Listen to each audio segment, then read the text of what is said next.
খাগড়াছড়ির মাটিরাঙ্গা জোনের উদ্যোগে আর্থসামাজিক উন্নয়ন কর্মসূচির আওতায় দুস্থ ও অসহায় জনগণের মাঝে বিশেষ মানবিক সহায়তা দেওয়া হয়েছে। খাগড়াছড়ি থেকে বিপ্লব তালুকদারের প্রতিবেদনে দেখুন বিস্তারিত। সকালে মাটিরাঙ্গা নতুন পাড়া সরকারি প্রাথমিক বিদ্যালয় মাঠে এই আয়োজন করা হয়।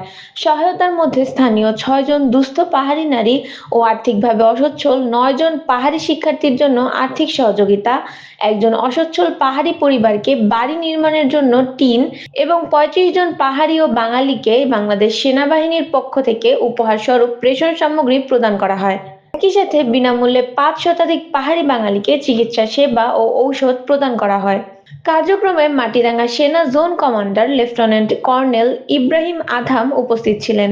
তিনি বলেন, বাংলাদেশ সেনাবাহিনী শুরু থেকেই বিভিন্ন মানবেতর চাহিদা পরিপূরণের মাধ্যমে সাধারণ মানুষের পাশে আছে।